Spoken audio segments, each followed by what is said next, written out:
Bonjour à toutes et à tous et bienvenue sur Sens Créatif, le podcast qui explore les motivations et les stratégies des artistes de l'image. Je m'appelle Jérémy Kleiss. Je m'appelle Laurent Bazar et nous sommes passionnés par la créativité que nous considérons comme une quête initiatique. Pour nous aider à développer Sens Créatif cette année, soutenez-nous sur Patreon ou Tipeee. Cela vous donnera accès à la communauté du Patate Club, aux lives mensuels exclusifs avec des professionnels clés du milieu de l'illustration et à des tas d'autres bonus pour vous permettre d'avancer dans votre carrière d'artiste freelance. Nous soutenir, c'est contribuer à faire de Sens Créatif un podcast indépendant et une ressource incontournable pour tous les artistes de l'image francophone. Formidable. Bon, alors, bonjour à toutes et à tous et bienvenue dans ce nouvel épisode des Keepers of the Keys, les gardiens des clés en français. On est de retour pour ce premier épisode de la rentrée. Bon, on a fait un épisode live et en direct et en public il y a quelques semaines, mais on n'avait pas toute la technique là comme ça. Là. Un vrai direct, quoi. Là, voilà, on y est.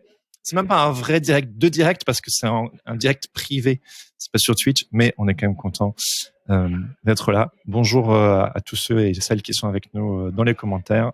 Coucou les patates. Quelqu'un nous demande si c'est bien ici la boucherie sans hôte. Okay. Non, sans eau. C'est la boucherie sans eau. C'est une blague Tintin. Ah d'accord, pardon, je n'ai pas la référence. Ah oui, alors tu es belge, tu n'as pas la référence à Tintin. Ouais, je sais. Bon bah voilà, bon, ça c'est la meilleure de la journée. Ça fait 10 ans que je suis en France, je squatte trop chez les Cocorico. Alors, juste pour ceux qui se disent mais c'est quoi ce truc, les Keepers of the Keys, donc c'est un épisode mensuel exclusivement réservé aux fameux membres du Patate Club qui nous soutiennent sur Patreon et Tipeee. Dans cette émission, une fois par mois, nous allons à la rencontre d'un ou d'une DA, d'un galeriste, d'une éditrice, éditeur ou d'un agent pour qu'il nous emmène dans les coulisses de son métier et pour vous permettre à vous, les contributeurs et contributrices, de Sens Créatif, de leur poser toutes vos questions. Et je me rends compte qu'en réalité, la personne que nous recevons aujourd'hui ne rentre pas dans ces catégories. Voilà. Mais quand même, Laure, déjà on est super content de te recevoir avec nous. Bienvenue. Et tu fais partie quand même de ce que nous on appelle sur Sens Créatif un peu les gardiens des clés. C'est un peu les personnes qui sont de l'autre côté de la barrière dans cette industrie. On dirait les ricains dans l'industrie, mais on utilise un autre terme ici. Mais tout le milieu de l'illustration, du moins si on a envie de gagner sa vie. Toi, tu es du côté administratif de la force parce que tu es coordinatrice de Centrale Vapeur Pro, un service d'accompagnement et de conseil destiné aux illustrateurs et illustratrices, artistes, auteurs, autrices et jeunes diplômés. Et ça, c'est pas rien. Donc, merci Laure d'être avec nous. On est ravis que tu sois avec nous aujourd'hui. Merci beaucoup pour l'invitation. Et puis, je pense qu'à la prochaine soirée, je me présenterai comme ça. Je suis gardienne des clés. Ça fait pas mal, hein? Bah voilà. Écoute. Ouais. Mais c'est vraiment ça, hein, parce que quand on se lance dans ce type de métier, on a un peu la fleur au fusil, la bouche en cœur, et on se dit que c'est formidable, on va vivre d'amour et d'eau fraîche et d'illustration. Et puis après, on découvre l'URSSAF et puis les impôts et toute la paperasse un petit peu compliquée. Et on a tôt fait de se décourager. Donc, en fait, c'est hyper précieux d'avoir... D'ailleurs, il y a même que ça au début, en fait. T'as que de la paperasse, quoi. Tu voudrais te mettre direct à ta tablette dessin ou ton ordinateur et il y a déjà des papiers à remplir, quoi. Punaise, ouais. Je me souviens, quand je me suis lancé il y a 10 ans, j'avais fait les démarches pour mon numéro de SIRET, je crois. Et puis on m'a tout de suite demandé de la thune. Et j'étais genre, mais attendez 2 secondes, je veux vous la gagner, je veux la gagner ma thune pour vous la donner. Enfin bref, sweet memories. Moi j'ai une question d'entrée de jeu, Jérémy, si tu veux bien. Ouais. Laure, pourquoi on est aussi paumé en tant qu'artiste freelance quand on démarre? Et on ne sait pas, parce qu'en fait l'école elle ne nous forme pas du tout à ces questions administratives et juridiques, fiscales et compagnie. Et pourquoi on se retrouve tout d'un coup paumé, sans ressources, rien, si on sait pas vers qui se tourner? Comment ça se fait qu'on en est là? Je pense que ça tient déjà à la spécificité de ce statut artiste-auteur qui est quand même destiné à une petite partie des professionnels. Selon les dernières statistiques, il y aurait 270 000 artistes-auteurs en France aujourd'hui.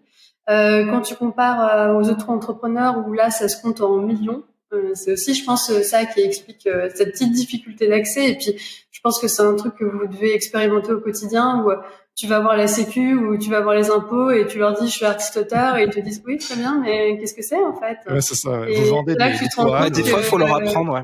Ouais, et que l'enjeu finalement, je crois, quand t'es artiste-auteur, c'est de mieux connaître ton statut que les administrations à qui tu auras affaire, parce que des fois, ça va être à toi de les guider, ouais. C'est clair. Putain. Moi, quand je me suis lancé, on m'a demandé si je dis ouais, je sais pour être artiste illustrateur, enfin auteur illustrateur, graphiste. Non, auteur illustrateur.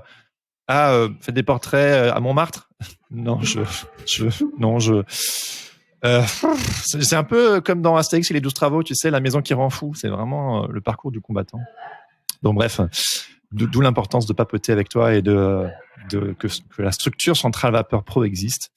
Et avant de plonger du coup dans tout ça, est-ce que tu accepterais lors de te présenter brièvement, peut-être pour compléter comment je t'ai introduit, et aussi nous dire ce qui te motive à sortir du lit le matin? Waouh, non mais carrément les questions existentielles. On est deep là, c'est sens créatif. Je pense que ce qui me motive à sortir du lit le matin, c'est le café, en fait. Clairement, c'est ça. Et après... Quel type de café? Ça t'aide, mais est-ce que ça te motive? C'est quoi ton café préféré? Alors moi, je suis plutôt sur de l'arabica. Je comprends pas ceux qui boivent du robusta. Par exemple, c'est vraiment une école qui m'échappe complètement. Et puis sinon, pour faire ce qui me motive dans la journée, c'est j'aime bien mon travail. Je pensais pas dire ça un jour quand j'étais plus jeune. Stylé. Et je suis très contente de rencontrer plein de personnes hyper intéressantes à l'association. Moi, mon boulot, en fait, c'est de rencontrer des illustrateurs, des illustratrices, des graphistes pour les conseiller sur leur activité. Et ça fait que tous les jours, je vais rencontrer des personnes qui font des boulots hyper différents, avec des sujets très variés. Et ça, c'est plutôt chouette. Et puis, une bonne équipe, ça aide aussi pas mal. Et puis, l'Alsace, la bière, les knacks. Ah oui, les knacks. Les knacks, c'est la vie. C'est beau. Donc, avant d'en arriver à Centrale Vapeur Pro, est-ce que tu peux un petit peu nous parler de ton arrière-plan et ton arrière-plan personnel et professionnel, et puis ta rencontre avec le merveilleux monde de l'illustration? Tu dessines, toi? J'ai dessiné plus quand j'étais petite que maintenant. Quand j'étais à l'école primaire, j'avais genre 8-9 ans. Le festival d'Angoulême, il faisait un concours de BD en partenariat avec la Caisse d'Épargne, comme ça. Et j'avais gagné un écureuil de bronze au niveau de la région. Bravo, ouais. C'était une belle histoire en 2 planches autour de l'automne. 3 amis qui se baladent dans un parc et qui tombent sur une montagne de feuilles mortes qui a été réunie et qui se jettent dedans et qui les jettent dans les airs. Puis à la fin, ils se font choper par le gardien du jardin public qui les oblige à tout ramasser. Et lui, il les regarde faire en sirotant un cocktail dans une chaise longue. C'était mon premier boulot en tant qu'illustratrice, on va dire. Et puis finalement, la vie m'a menée vers des études un petit peu plus moins fun à Sciences Po Strasbourg, mais que j'ai apprécié quand même. Et en fait, moi j'ai toujours été je dessinais pas mal, j'ai toujours été une grande lectrice, grâce à mes parents, je dirais déjà. Et dans cette école, ce qui m'avait intéressée depuis le début, c'est un master qui s'appelle Politique et Gestion de la culture. Et en fait, l'idée, c'est de te former à tous les aspects administratifs et juridiques des activités culturelles, que ce soit le spectacle vivant ou alors les arts visuels, ce genre d'aspect-là. Et puis tu complètes avec de la sociologie, des enseignements sur les politiques publiques et les financements de la culture. Ah oui. Voilà. Et puis pendant mes études, j'avais aussi fait une année de césure où j'avais été plutôt allée du côté médiation culturelle. Ça m'avait bien plu, mais en même temps, je me disais que c'était pas forcément là que je voulais aller.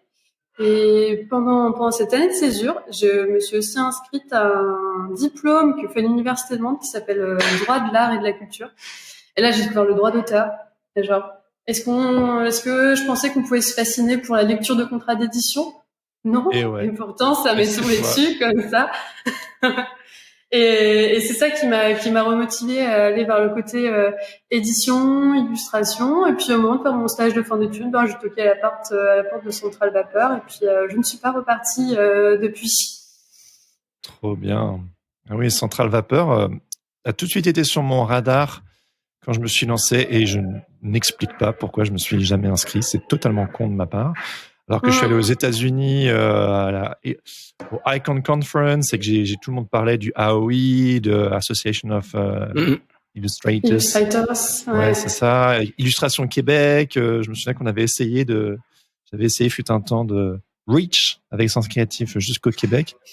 J'ai même pas été frappé à Strasbourg, c'est totalement. Mais je crois que, enfin, moi c'est pareil. Central Vapeur, j'ai toujours vu ça comme comme le festival en fait. C'est ce qui me venait là en tête en premier lieu. Mais voilà, en fait, je me suis vraiment rendu compte de l'importance qu'avait pris Central Vapeur au niveau justement du conseil qu'il pouvait apporter aux illustrateurs, illustratrices, designers graphiques et compagnie. Et je me dis, là, maintenant, c'est vraiment hyper important de faire passer le message et de dire arrêtez de galérer avec vos questions sur les forums, sur Internet, sur Facebook. Rejoignez en fait une association comme Central Vapeur Pro parce que en fait les réponses à vos questions, elles sont là et en plus elles sont accompagnées. Et ça, je trouve ça vraiment fabuleux. C'est un super outil et on a envie d'en faire la promo aujourd'hui avec toi. Ouais, bah comme tu dis, la partie la plus visible, c'est le festival qui a lieu chaque année et qui est aussi à l'origine de l'association, quoi. C'est aussi l'action la plus. Ouais, qu'est-ce qui a mené finalement le festival à passer à ce côté justement service public quelque part pour les artistes? Ben c'est lié à deux choses. Ben déjà, ce festival, il a aussi unifié une communauté d'auteurs, d'autrices du coin qui avaient envie de sortir de la solitude de ce métier que tu peux rencontrer parfois. Ouais. C'était aussi en fait un endroit où tu rencontres des personnes qui font le même boulot que toi et tu te rends compte que tu poses les mêmes questions sur ta pratique professionnelle. Donc c'est le premier côté.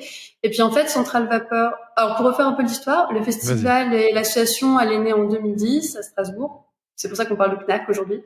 Le service pro, Central Vapeur Pro, il a été créé en 2015, donc il est arrivé un petit peu plus tard avec cette communauté. Et puis on a aussi pris la suite d'une association qui s'appelait Le Grill, qui était aussi à Strasbourg et qui s'est dissoute, entre autres pour des questions de financement de leur action. Et on leur doit pas mal de choses. Par exemple, parmi nos activités, il y a l'édition de guides pratiques. Ouais. Et celui-là, la négociation, le guide sur comprendre toutes les petites clauses de mon contrat d'édition et qu'est-ce que je peux négocier et tout ça. Voilà, vous êtes bien équipés. En fait, c'est un boulot. L'édition de la première édition, elle a été faite par Le Grill. Où ils avaient mené une grosse enquête pour récolter les témoignages des illustrateurs du coin et savoir quels arguments ils utilisaient et qu'est-ce qui marchait. C'est pour ça qu'on dit comme sous-titre qu'il y a des vrais morceaux d'illustrateurs et d'illustratrices dedans. C'est grâce au Grill qui a entamé ce boulot et puis après quand l'asso s'est dissoute, on a pris la suite et puis comme je disais, il y avait déjà cette communauté qui s'était regroupée autour du festival. Et donc à la base il y a l'association, ensuite il y a le festival. D'ailleurs pour la petite histoire, on a failli venir en 2020 pour la première fois. Et puis il y a eu le Covid. Elle est malheureuse, ouais. C'était un vrai suspense. On était hyper chaud. On laisse motiver à plusieurs pour venir. Et puis l'affiche est très belle, hein, très très jolie affiche. Ouais. Mais le festoche, pardon, n'a pas eu lieu. Mais non, nous on l'a appris qu'on pouvait pas le faire. Genre on avait monté toute une expo. Notre grosse expo, c'est le dialogue de dessin. C'est une exposition qui fait dialoguer. Un jeune ou une jeune illustratrice qui vient de sortir de l'école avec un illustrateur un peu plus expérimenté. Et genre, bref, je me souviens que vraiment on avait passé la journée à aller chercher le stock à la cave, à monter toute l'expo, et puis après on a reçu l'article qui disait non, la préfète elle a dit que ça ne va pas ouvrir finalement. Donc 2020, cool, édition malheureuse, mais par contre pour Central Vapeur Pro, ça nous a permis de voir aussi que c'est un service. On était très centré sur la région, même si on a pas mal d'adhérents autre part en France. Et ça nous a quand même permis de voir que Central Vapeur Pro, il s'exporte assez bien, que tu sois dans le coin ou pas, avec tous ces merveilleux outils Internet. Décris-nous un petit peu du coup Central Vapeur Pro. Vas-y, déroule. Ouais, j'y vais. Donc, le Central Vapeur Pro, c'est un service qui fonctionne sur inscription. Donc, on peut s'inscrire pendant 1 an. On paye entre 30 et 80 euros selon ses moyens pour participer aux frais de l'asso et du service. Et ça te donne accès à des outils en ligne, un forum pour commencer, qui est vraiment comme la base de Central Vapeur Pro, je dirais, parce que c'est aussi là qu'on voit quels sont les sujets chauds du moment et quels sont les sujets qui reviennent toujours et qu'on a intérêt à développer pendant des conférences ou voilà, des sujets qu'on... C'est auto-alimenté par les adhérents, c'est ça? Ouais, c'est ça. Donc là, en fait, on a à peu près 300 membres en ce moment, et c'est les adhérents qui vont tous pouvoir aller participer sur le forum. Et ma collègue Louise et moi, qui sommes toutes les deux à bosser sur Central Vapeur Pro, notre boulot, c'est aussi de modérer ce forum et de faire en sorte qu'il n'y ait pas de questions sans réponse, mais aussi de vérifier tout ce qui est échange d'informations administratifs, juridiques. Notre job, c'est aussi de vérifier ces informations-là et de venir les rectifier pour pas que tu aies des légendes ou des fausses informations. Ah oui, complètement, sinon c'est contre-productif. Ouais, complètement. Donc, et aussi permettre de l'info fiable. Ouais. Et puis la législation, vu qu'elle change aussi régulièrement, d'avoir vraiment des informations aux petits oignons. Ouais, les mises à jour, c'est ça, exactement. Moi aussi, je publie beaucoup sur le forum pour dire attention, tel truc a changé, et voilà. Donc le forum, c'est vraiment le gros outil. Après, on a pas mal de choses sur notre site internet. On a des modèles de paperasse, c'est-à-dire des devis, des factures, des conditions générales de vente et des notices clients. Le truc qu'on oublie tout le temps. Les conditions générales de vente, en fait, sur les factures d'auteurs-illustrateurs, c'est rare, en fait. Moi, j'ai appris à faire ça il y a très peu de temps. Ouais, c'est un truc que moi je te conseille de faire dès le début. Et là, on a vraiment fait des conditions générales de vente qui sont adaptées. Là, elles sont plutôt orientées. J'ai un boulot de commande dans l'illustration, et tu vas pas oublier tous les petits trucs du style. En fait, on va me demander des corrections, et si on me demande 10 allers-retours, en fait, je vais pas du tout m'y retrouver par rapport au devis que j'avais fait. Ouais, c'est là où faut faire le tout journalier et compagnie. Ouais. Ouais, prévoir ce genre de trucs auxquels tu penses pas forcément quand c'est tes premiers boulots et que t'as pas trop eu l'expérience. Ah oui, puis on sait pas ce qu'on doit mettre sur une facture, quoi. En vrai, on sait pas. C'est alors ça. Que là, tout est listé. Et donc on propose ça. On propose aussi des fiches pratiques. Et c'est là que le forum il est très utile. Les fiches pratiques, c'est plutôt les sujets administratifs et juridiques. Et donc c'est rédigé par Louise et moi. Et c'est là que le forum est pratique, c'est que qu'est-ce qui se passe? Oh là, il a pas éteint son téléphone. Je dois à tout prix prendre ce coup de fil, c'est un livreur. T'inquiète, on continue. C'est du podcast, j'arrive. Jérémy. C'est bon, je continue de monologuer sur les sublimes outils du pro, voilà. Et je disais quoi? Oui, des fiches pratiques alimentées par le forum. Ouais, notamment sur les devis et factures, et on retrouve des points communs dans les petits guides. Ouais, c'est bien, tu nous fais tout le catalogue, parce qu'effectivement, on a 2 éditions pour les professionnels. On va rappeler le nom, enfin le titre des guides. Donc il y en a un, c'est la facturation pour les pros.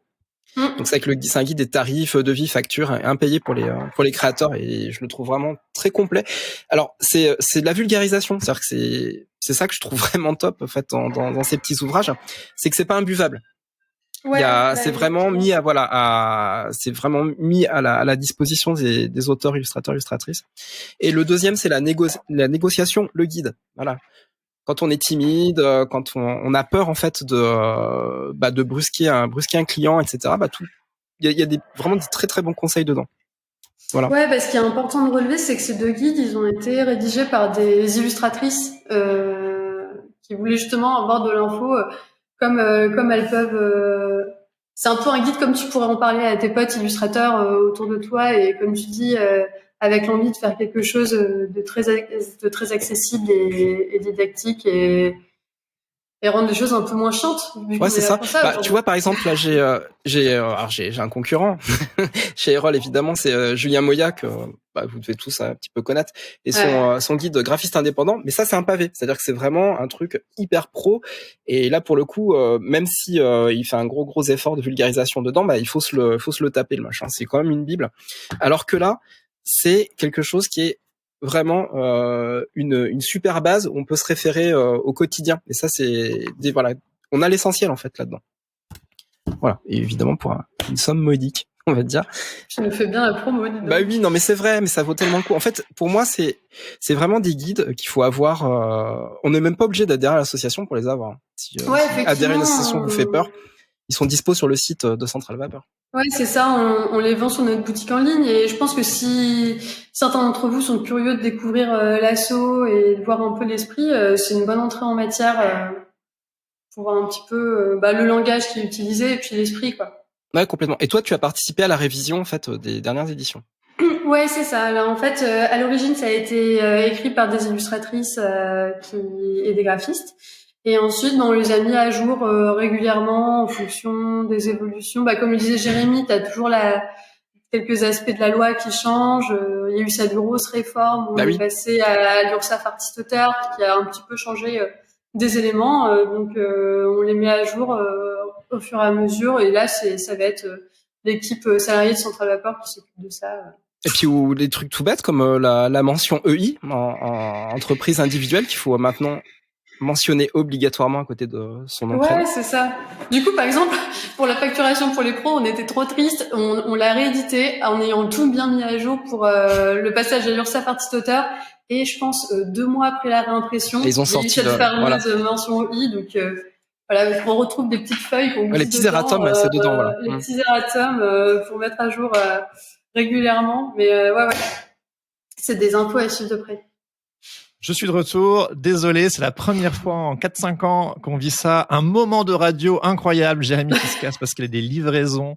Mais voilà, je sais pas. C'est des shows de Bruxelles. Mais faites comme si j'étais là. Non, c'est des flyers. Tu vois, genre on reste dans le sujet.